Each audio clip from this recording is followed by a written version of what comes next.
જો આવી રીતે તવાને ઘસી લઉં છું. આવી રીતે જ ઘસવાનું છે બસ.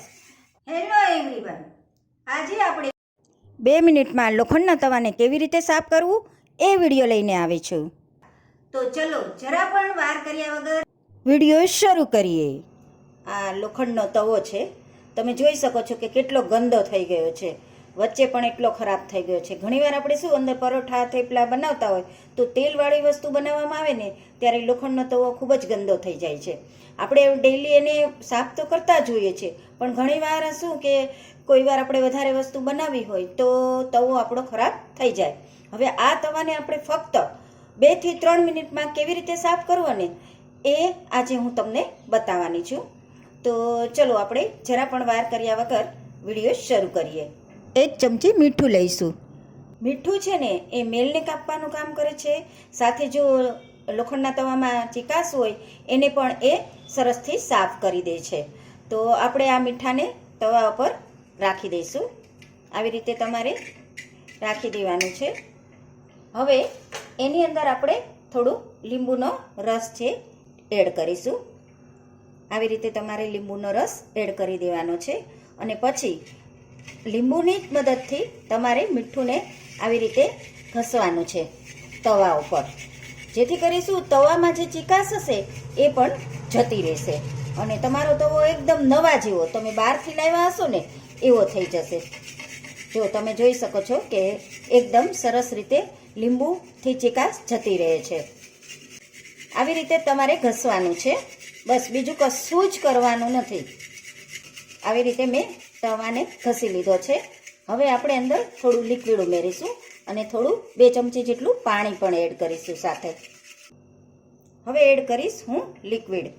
કોઈ પણ લિક્વિડ તમે લઈ શકો છો. હવે 1 ચમચી જેટલું આપણે પાણીને એડ કરીશું. હવે તમારે આવું સ્ટીલનું સ્ક્રબર લેવાનું છે. એ ન હોય તો તમારી પાસે સ્કોચ બ્રાઇટ હોય ને એ પણ તમે લઈ શકો છો. જો તમારો તવો વધારે ગંદો હોય ને તો તમે આવું સ્ટીલનું સ્ક્રબરથી લઈ શકો છો, કે કારણ કે એનાથી તવો એકદમ સાફ થઈ જશે. હવે આપણે તવાને ઘસી લઈશું. બસ આવી રીતે તમારે ઘસી લેવાનું છે. ઘણીવાર શું છે કે આપણા તવામાં કાટ લાગી જાય છે. જો એ કાટ લાગી જાય ને એનું કારણ પણ હું તમને અહીં બતાવું છું કે કાટ ન લાગવો જોઈએ તવામાં. એ માટે તમારે શું કરવાનું, જ્યારે પણ તમે તવો ઉટકી લો ને પછી તમારે એને એકદમ સરસ રીતે લૂઈ નાખવાનો છે અને પછી થોડીક વાર ગેસ ઉપર ગરમ કરી દેવાનો છે બસ. અને પછી એ તવાને તમે જો રાખી દેશો ને તો એ લોખંડનો તવા તમારો એકદમ નોનસ્ટિક તવા જેવું કામ કરશે.